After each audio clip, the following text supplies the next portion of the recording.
ہے, کیا چیز ہم کو سکھایا ہے. قرآن کی تفسیر ہم سمجھیں, ترجمے کے ساتھ اس کی تفسیر کو, ڈیٹیل کو سمجھیں, گہرائی تک جائیں. میرے ماؤں اور بہنوں, بھائیوں, سبھی کو میں گزارش اسی چیز کی کرتا ہوں کہ آپ علم کے معاملے میں بہت گہرائی میں جائیں. آپ دیکھیے, ایک زمانہ تھا جب توحید پر مسلمان توحید پر اٹل تھے, توحید میں پکے تھے. اس وقت میں الجبرا جس کو ابھی ماڈرن سائنس میں کہا جاتا ہے کہ یہ کرسچن سائنٹسٹ تھے, لیکن نہیں, جابر ابن الجبر, انہوں نے یہ الجبرا کا ایجاد کیا. الجبرا جس کے اوپر پوری ٹیکنالوجی, اتنی بڑی بڑی مشینیں, راکٹ سب بنے ہوئے ہیں, وہ سب کو کرنے والے مسلمان, بنیاد ان کا کیلکولیشن کا بنیاد مسلمانوں نے دیا. اور وہ بھی کیسے؟ قرآن اور حدیث. وہ عالم تھے, علماء تھے, اور انہوں نے میتھمیٹکس کیسے سیکھا؟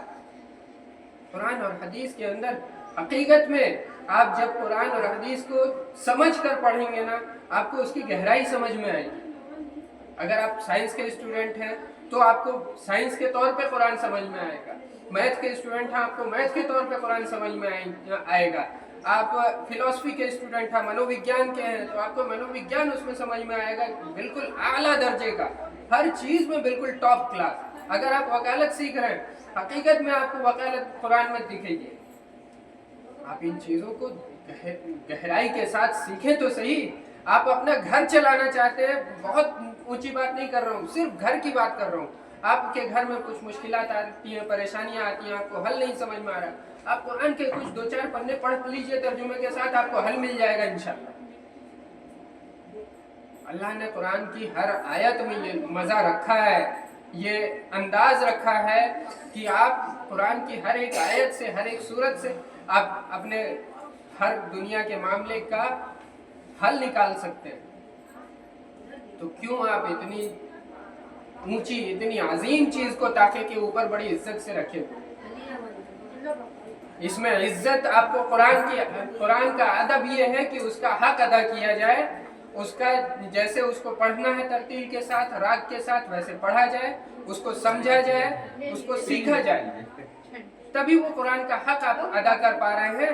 نہیں تو ورنہ اگر آپ نے بہت سنبھال کے بالکل لپیٹ کے مخمل میں اگر آپ نے اوپر رکھ دیا ہے تو وہ قرآن کا حق نہیں ہے, آپ قرآن کی بے ادبی کر رہے ہیں. قرآن ایک علم کا خزانہ ہے. دنیا کی موٹی موٹی کتابیں آپ پڑھ لیں گے, کچھ بھی نہیں ملنے والا جب تک قرآن کو آپ نہ سمجھ لیں. آپ دیکھیے گا کوئی عالم, کوئی حافظ اگر دنیا کے کسی دوسرے فیلڈ میں گھستا ہے, آپ دیکھیے گا وہ زیادہ کامیاب ہوتا ہے, تیزی سے کامیاب ہوتا ہے. کیوں؟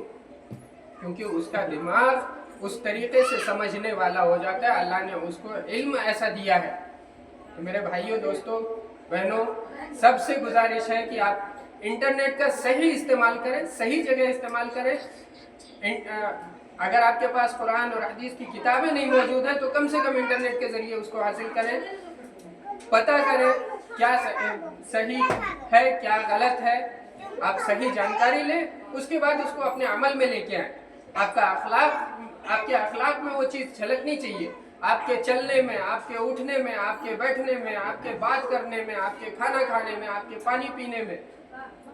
آپ کا آپ تجارت کر رہے ہیں, کیا لگتا ہے عبادت صرف نماز اور روزہ ہی ہے؟ نماز اور روزہ رکھنا ہی عبادت ہے؟ اللہ کے رسول صلی اللہ علیہ وسلم نے کہا کہ اگر کسی نے راستے سے پتھر ہٹایا تو وہ بھی صدقہ ہے. صدقہ عبادت کا حصہ ہے.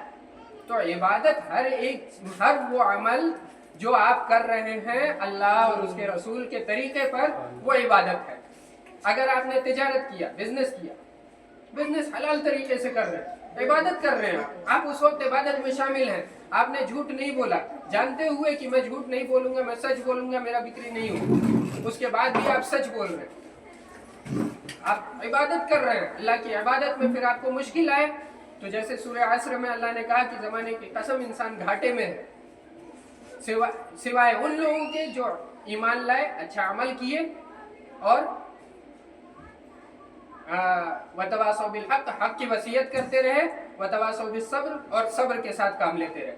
تو حق کی وصیت, صحیح بات لوگوں تک پہنچانا, اور پھر جب پریشانی آئے تو اس پہ صبر کرنا.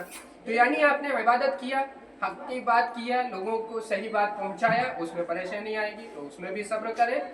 और आपने तिजारत किया, लोगों को समझाया, लोगों को बताया, लोगों को सही चीज़ दिखाया, उसके साथ भी कोई परेशानी आती है, आपका धंधा डाउन होता है, कुछ भी होता है, उस पर सब्र करें। आपकी ये ईमानदारी, ये अमानतदारी, ये ज़रूरी है, ये आपके अखलाक में आपका इल्म झलकना चाहिए। तब तो हमारा ये इस्लाम जो है ना, वो एक मुसलमान जो है अखलाक का अमली नमूना है। उसके चलने से, फिरने से, उठने से, बैठने से, हर चीज़ से झलक में आना चाहिए कि ये मुसलमान है। हम अगर अपने आप को मुसलमान कहते हैं, मुसलमान जैसा मैंने पिछली बार कहा था कि वो नाक में नकेल लगी हुई ऊँटनी को मुस्लिम कहते हैं। ऐसी ऊँटनी जिसके नाक में नकेल लगी हुई है उसको मुस्लिम कहेंगे कि उसका मालिक जहाँ चाहे उसको फिरा दे। उसी तरीके से अगर हम मुस्लिम हैं, यानी हमारा मालिक, हमारा रब जहाँ घुमाना चाह रहा है हमें घुमा देगा। हमारे रब ने कहा कि सही बोलना है, झूठ नहीं बोलना, तो हमको सही बोलना है, चाहे हम तिजारत में हो, चाहे बाजार में हो, कहीं भी। हाँ, कुछ जगहों पर झूठ की इजाज़त है, अगर जान दांव पे लग रही है वहाँ झूठ आप बोल सकते हैं। अगर आप किसी जगह पर ऐसे हैं कि आप दो लोगों को एक कर सकते हैं, दो लोगों के बीच में बहुत लड़ाई हो रही है, झगड़े हैं, फासले हैं, आप उनको एक करना चाहें, वहाँ झूठ की इजाज़त है। आपने दोनों के लिए झूठ का सहारा लिया और दोनों को एक कर दिया, तो दोनों को एक कर दिया, वहाँ झूठ की इजाज़त है, वहाँ आप झूठ बोल के भी उनको एक कर सकते हैं। तो कुछ जगहें ऐसी हैं।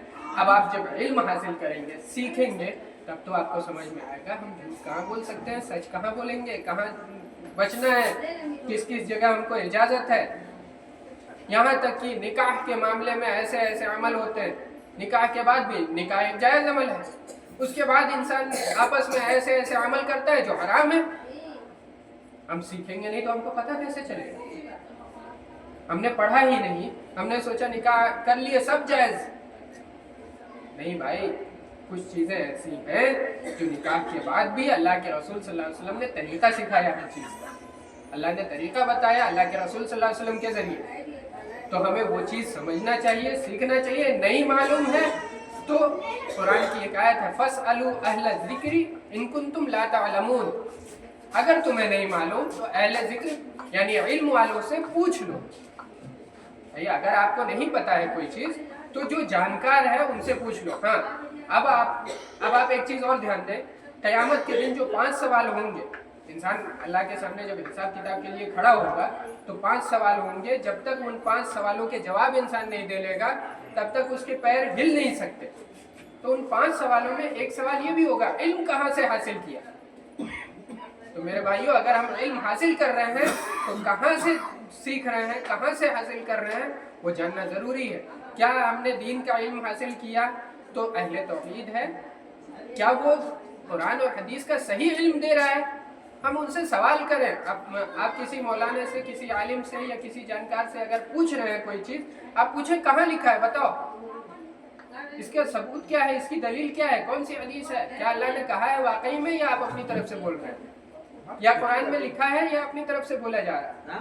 तो इस चीज़ को समझें और अल्लाह ताला हमें अमल की तौफीक दे, इल्म के साथ अमल की तौफीक दे, और इसके साथ में हम सबके साथ जो मुश्किलात हैं अल्लाह ताला सबको हल करे, और हम सबको सुनने के साथ साथ, समझने के साथ साथ उसको अच्छा इल्म वाला बनाए, दीन का सही इल्म हासिल करने वाला बनाए, और अपने अमाल को, क्योंकि अल्लाह ने कहा कि लोगों अपने आप को और अपने अहल व अयाल को जहन्नम की आग से बचाओ, तो अल्लाह ताला हमें उनमें से बनाए कि हम अल्लाह की ये बातें जो हैं, अल्लाह ने जो कुरान में हुक्म दिया है, हम उस पर अमल कर पाएँ, उस तरीके से अमल कर पाएँ जैसा अल्लाह हमसे चाहता है, ताकि हम क़यामत के दिन अल्लाह के सामने जब खड़े हों तो अल्लाह ताला हमें इज़्ज़तदारों में से खड़ा करे और अपने अर्श के साये में रखे।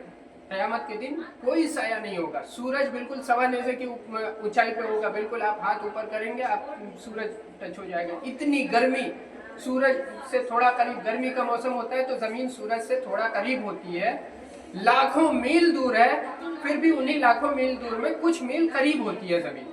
तो इस कुछ मील करीब होने में इतनी भयंकर गर्मी पड़ती है मेरे भाइयों। अगर सूरज क़यामत के दिन जब सवा नेज़े पे होगा बिल्कुल सर के ऊपर, तो उस वक्त की गर्मी आप कैसे बर्दाश्त करेंगे? उस दिन एक साया होगा सिर्फ, वो अल्लाह के अर्श का साया, और उसमें 8 तरह के लोग उस साये के नीचे रह सकते हैं। अल्लाह ताला हमें उन 8 तरीके के लोगों में शामिल करे। अल्लाह ताला हमें क़यामत के दिन नबियों के साथ, शहीदों के साथ उठाए। आमीन।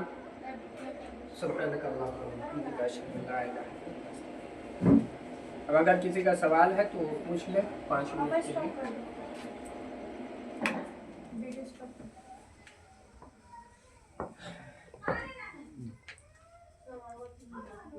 किसी